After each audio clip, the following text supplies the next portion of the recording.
नमस्कार दोस्तों, मैं राजेश चौहान आपका हार्दिक स्वागत करता हूं आपके ही अपने चैनल राजेश क्लासेस में। दोस्तों, मैं सोच रहा था कि आज किस कहानी के ऊपर वीडियो बनाया जाए। यही सोचते हुए जब मैं कहानी के पन्नों को पलट रहा था तभी मेरी नज़र इस हेडिंग पर आकर टिक गई, फायर फ्रॉम आइस, मतलब बर्फ़ से आग। मैं यह देखकर ठिठक गया और सोच में पड़ गया कि ये क्या बला है, बर्फ़ से आग कैसे जल जाएगी। फिर मैं इस कहानी को पूरा पढ़ा तो दंग रह गया। बड़े भाई ने अपने छोटे भाई की जान बचाने के लिए सचमुच बर्फ़ के माध्यम से आग जला दी। कैसे जलाई ये आपको इस कहानी में आगे पता चलेगा। ये कहानी मुझे तो बेहद रोचक लगी, इसलिए मैं आपके लिए लेकर आया हूँ। तो बिल्कुल भी देर न करते हुए चलिए करते हैं वीडियो को स्टार्ट। तो आज की इस बेहद दिलचस्प कहानी का शीर्षक है फायर फ्रॉम आइस। फायर मतलब आग, फ्रॉम मतलब से, आइस बर्फ से आग। Sammy and his elder brother Tony went ice fishing. Sammy और हिज उसका एल्डर मतलब होता है उम्र में बड़ा, ज्येष्ठ, आयु में बड़ा भाई।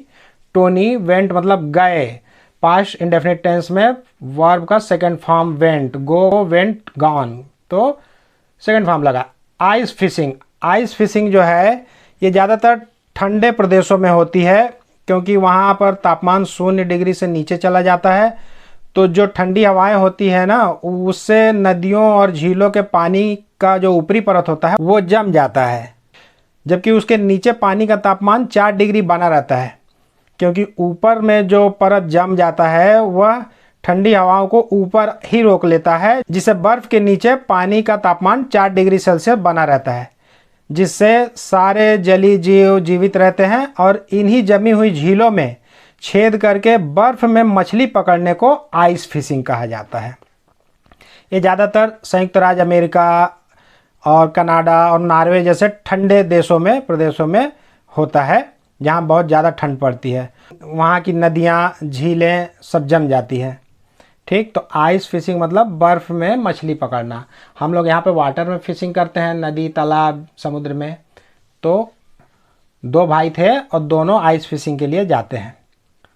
When they reached the frozen river, Tony found a good spot and cut a round hole to fish through.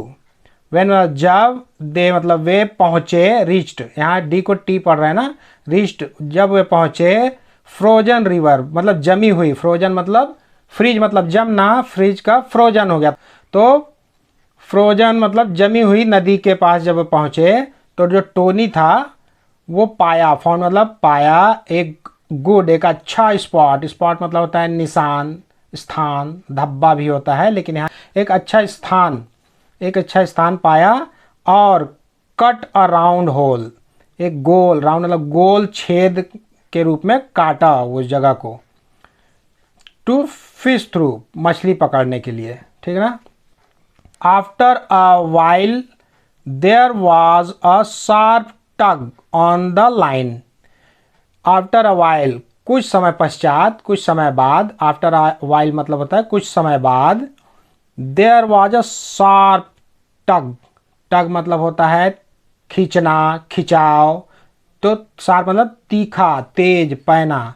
कुछ ही समय बाद वहाँ एक तेज खिंचाव महसूस हुआ ऑन द लाइन, लाइन में। वो जो डाले थे वो बंसी, जिसको सिर्फ हिंदी में बंसी बोलते हैं, वो डाले थे, वो खिंचाव होने लगा। They had caught a fish, उन्होंने मछली पकड़ ली। Had caught past perfect tense, उन्होंने मछली पकड़ ली, क्योंकि वो जो कांटा था उसको मछली खींच रहा था, तो इससे वो लाइन में तनाव आ रहा था, जिससे जान गए कोई ना कोई मछली फंसी है। अनफॉर्चुनेटली मतलब दुर्भाग्य से, Sammy was so excited that he fell right into the hole. जो सैमी था वो कुछ ज़्यादा ही एक्साइटेड, एक्साइटेड मतलब उत्साहित, ज़्यादा ही उत्साहित था, इसलिए वह fell right into the hole, hole में जो छेद था उसमें वो गिर गया, बिल्कुल छेद के अंदर गिर गया। फेल मतलब गिर गया। Tony immediately pulled him out, but he knew that he could fall very ill if he did not warm Sammy up at once. Tony जो था वो इमिडिएटली मतलब शीघ्रता से पुल्ड हिम आउट, उसको बाहर खींचा, पुल्ड मतलब खींचना, उसको बाहर की ओर खींच लिया। लेकिन ही न्यू, वह जानता था, नो का पास्ट टेंस न्यू, नो मतलब जानना, न्यू मतलब जानता था, यहाँ पे के साइलेंस वर्ड है, तो वह जानता था, दैट मतलब कि ही कुड फॉल वेरी इल, वह कुड मतलब सकता था, फॉल वेरी इल बीमार हो सकता था, इल मतलब बीमार, वेरी मतलब बहुत, वह बहुत बीमार हो सकता था। इफ़ ही डिड नॉट, यदि वह नहीं, इफ़ मतलब यदि वह नहीं, warm Sammy up at once, at once मतलब एक बार सेमी को जब तक वार्म मतलब गर्म करना, यदि वो सेमी को गर्म नहीं किया तो वो जरूर बीमार पड़ जाए, क्योंकि ठंडा था ना पूरा पानी, तो वो जानता था कि उसको गर्म करना बहुत आवश्यक है। The problem was that they had no matches to start off fire with. Problem क्या थी, समस्या क्या थी कि उसके पास माचिस ही नहीं था जिससे वो आग जला सके। Then Tony had an idea, तब टोनी को एक आइडिया आया, एक तरकीब सूझी, है ना। क्या तरकीब सूझी, he broke off a thick piece of ice and shaped it in the form of a lens. मतलब वह तोड़ा, ब्रेक मतलब तोड़ना, ब्रोक मतलब तोड़ा, ब्रोक ऑफ तोड़ दिया, एक मोटा, थिक मतलब मोटा, पीस मतलब टुकड़ा, ऑफ आइस, आइस का एक मोटा टुकड़ा जो है वो तोड़ा, एंड मतलब और शेप्ड, शेप मतलब आकार दिया, उसे रूप दिया, आकार दिया, it in the form, form मतलब रूप में, किसके स्वरूप में, ऑफ अ लेंस, एक लेंस के स्वरूप में, लेंस का रूप दे दिया उसको, वो काट के उस बर्फ को। अब लेंस क्या होता है, लेंस एक पारदर्शी शीशा होता है जिसके माध्यम से प्रकाश की किरणों को किसी एक बिंदु पर एकत्रित किया जाता है।